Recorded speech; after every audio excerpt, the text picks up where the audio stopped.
Hey guys, welcome back to another episode of Sports Talk with Chavez, and today we're going to go over my AFC South predictions. I think this division might look a little different at the end of this year compared to the end of last year, aside from the Jacksonville Jaguars, of course. They are clearly in rebuild mode, but the other three teams seem like they are potential Super Bowl contenders. Obviously, Deshaun Watson in Houston, I think, is the best quarterback in the division, even ahead of Phillip Rivers up there in Indianapolis. The question for these two is almost polar opposite, and we'll get into that here in a second. But the Titans get back their two main guys in Tannehill and Henry, but is that enough for them to make a repeat and possibly go further than the AFC Championship game this season? This will be another good division to watch, especially toward the end of the year when teams are starting to solidify their positioning in the postseason. So without further ado, here's how I think the AFC South will break down. I have started the other two division segments with the previous division winners being the first team I talk about, so I think we'll keep that going here. Although I believe in Deshaun Watson and his ability to carry a team even without his best receiver, I'm not so sure Bill O'Brien is putting him in the best situation.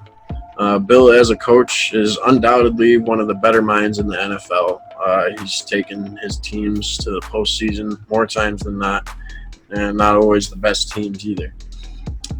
But him having absolute control over the team's roster while trying to fulfill those head coaching duties has been close to a complete disaster. I could have told myself and others that the moves done last year were somewhat justified to get the Laramie Tunsil and a couple other guys. But then you went and traded a generational talent receiver. Nuck still has plenty of years left to play. However, now Watson is going to have a tougher time if the line patch-up doesn't go over smoother next year, especially without an extra weapon that Randall Cobb and Brandon Cooks just are not. They will be good additions for sure compared to what the Texans were looking at when they first traded away Hopkins. But look for Watson to possibly try and do a little more this year. And possibly having a down year. Some players just have a year here and there where they don't live up to their lofty expectations. If this is the case for Watson this year, look for him to come back on fire in 2021. O'Brien has done his best to try and fill the deficiencies on defense, but I fear that it is not enough to push the Texans past the divisional round in the playoffs. To be a constant contender, you need to have a top 10 defense, in my opinion, unless you have Patrick Mahomes. I don't believe the Texans have that caliber defense as a whole, and as a result, the team will suffer the consequences that Bill has brought upon them. I see the Texans going 8-8, probably missing out on the playoffs this coming season. And that could mean that this will be the last season the Texans brass lets Bill O'Brien run the team the way he has. At the very least, the Texans need to bring in a real GM that knows what he's doing and how to be a possible buffer between the head coach and players that this team clearly needs after Bill got rid of arguably their best player in Hopkins. The Texans might keep him as the coach, but that spot will be a little cloudy if the team doesn't perform this year. Making these moves in the division they are in may leave them behind in the title race, especially when they're in the same division as another GM that some consider a drafting guru in Chris Ballard. Now, Ballard has done wonders with the Colts roster since he has gotten the job. He's done great at finding possible generational guys, both Darius Leonard and Quentin Nelson on either side of the ball. This is one of the more complete rosters in the league when everyone is healthy. I have a hard time trusting T.Y. Hilton, though, now, because in my opinion, he is a little injury prone at this stage of his career. Nothing season ending usually, but he does miss a couple games a year, especially now that he is up over that threshold of 30 years old. He will still be dynamic receiver by any measure when he's on the field, but he's missed 6 games the last 2 years. I do believe Phillip Rivers is an upgrade over Jacoby Brissett, but I don't believe that Brissett was the only reason the Colts ended up not having been in the playoffs last year. They have great building blocks in place, and maybe Rivers will be able to take this team deep into the postseason. But they do have a couple areas of concern for me once the level of competition increases in the playoffs. Namely, corner. I know they signed Xavier Rhodes, but he had a noticeable decline last season, and I'm not sure a change of scenery is going to be what the doctor ordered for the corner when he's going to be on the wrong side of 30 by the time the season starts. Rock Ya-Sin may jump in year 2, but other than that, outside linebacker is a possible weak spot on the defensive side too. I see this team making improvements on their 18th overall ranked defense with the addition of DeForest Buckner causing problems up front and Darius Leonard as their field general. The offense will definitely be improved, partially because I don't believe they will get hit as hard by the injury bug. Last year they had quite a few injuries throughout the season. Definitely will be better than their 16th points per game rank and their 25th yards per game rank on offense. Adding a guy like Jonathan Taylor in the second round of the draft was a great move to have a two-headed monster with him and Marlon Mack toting the rock. And Phillip Rivers is going to take more shots than Brissett did because that's who Rivers is. He takes chances and is normally better than what he showed last year. In my opinion, he's a Hall of Famer already when he does retire, but having some late career success definitely wouldn't hurt his chances to someday get into Canton. I see the Colts going 10-6 this year coming up. The beginning of their schedule isn't really that tough, and I don't see this team doing any worse than winning the division with the pieces they have and with what the teams in their division have done. Depending on where they are seated, I can see them winning a game or 2 in the playoffs and possibly going to the Super Bowl, making them this year's 2019 Titans, kind of. That's all dependent on how Rivers progresses with this offense throughout the year. Speaking of the Titans, though, last year's surprise team in the AFC Championship game will have a tougher go of it in 2020. They lost a few really good pieces to their team, especially Jack Conklin being like number 1 on that list. And being gone will be felt in this upcoming year, I believe. Maybe not to the extent of Derrick Henry having a bad year necessarily, but I do think Tannehill might regress a little bit. Not sure he has the ability to sustain that kind of productivity consistently. They did draft Isaiah Wilson to compete for the starting tackle spot that Conklin vacated, but it may take him a year or so to get to a high level of production, as he was looked at as a developmental player with a high ceiling.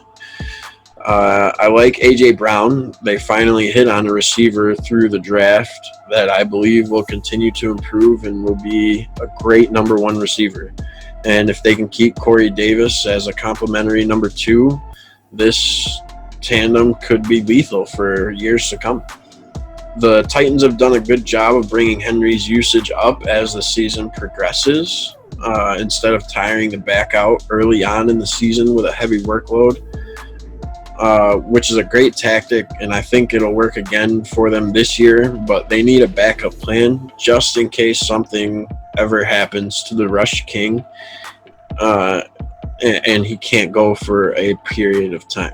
They may have found Suckup's replacement after having a tragic year in the kicking game, in my opinion. I know a lot of people knock on kickers and punters, but when you have a good one or a great one, uh, you don't worry as much when there are big kicks that need to be made, like late in the game, having to pin someone deep or make a clutch field goal. Not saying every kick isn't important, but you like having a guy that you can count on week in and week out. This squad had a few heartbreaking misses in the regular season and needed to fill that void this year. I've always been a fan of kickers. I know it's not flashy and everything, but I think that they serve a somewhat important part of the team that people underappreciate, in my opinion. I think it'll be hard for the Titans to replicate last year's magic, but I may be wrong. Even with their late season heroics, they barely cracked the top 10 in points per game on offense and were 12th in yards per game.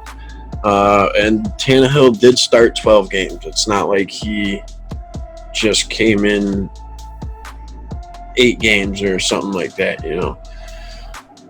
On defense, they were fortunate enough to not give up a crazy amount of points, but only ranking 12th there and 25th in yards per game.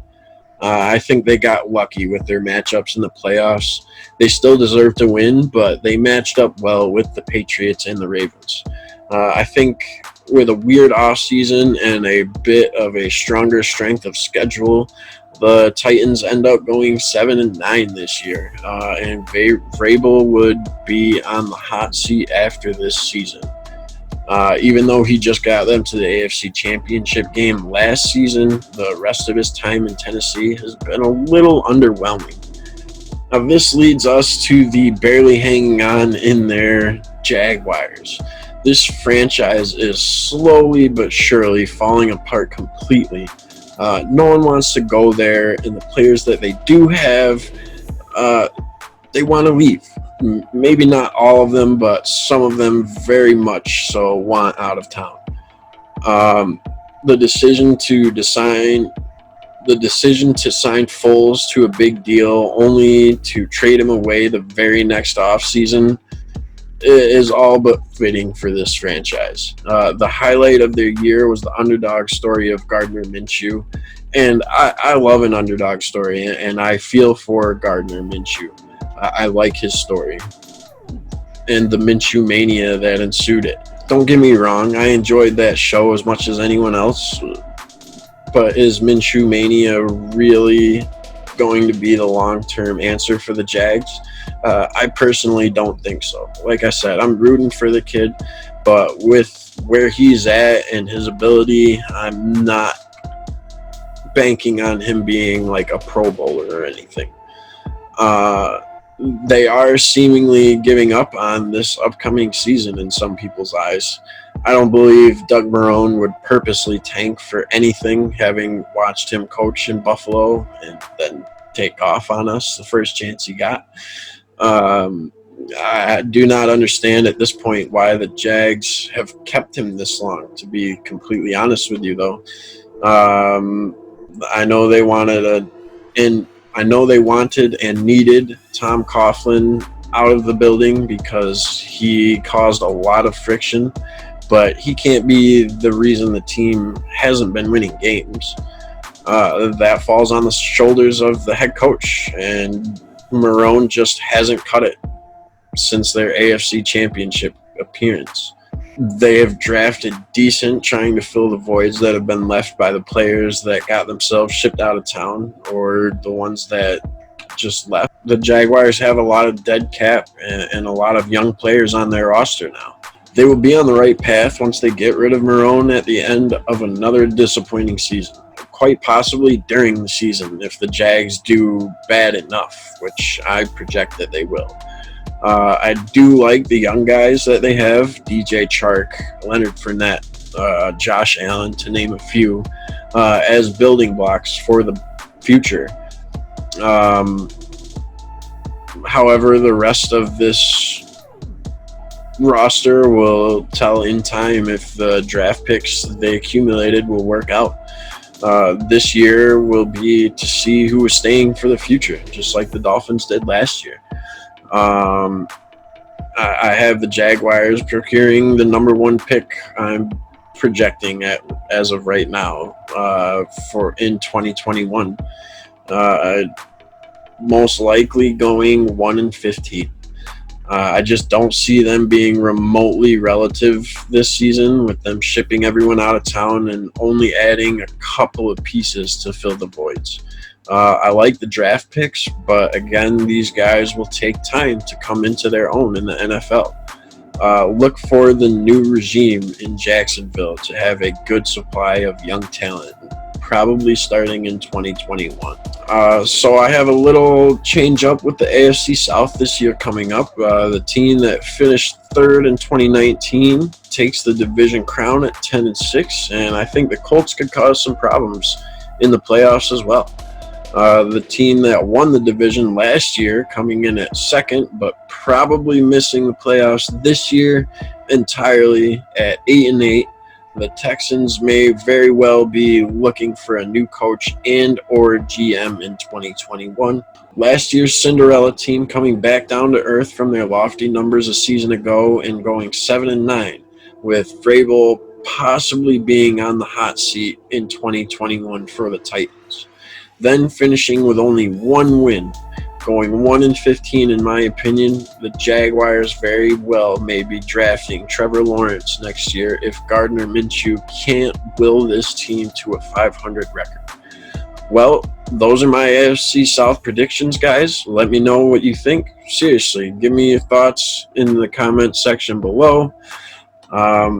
Just let me know. Give me your opinion if you agree or disagree. If you like this video, hit that like button. If you want to see more videos like this in the future, or the ones that I've already done, hit that subscribe button. And thank you guys so much for showing up and showing out. I appreciate all of you and any support that you guys give. Anything, seriously. If you'd like to donate to this channel's cause, help me get better equipment, software, stuff like that, you can become a Patreon contributor.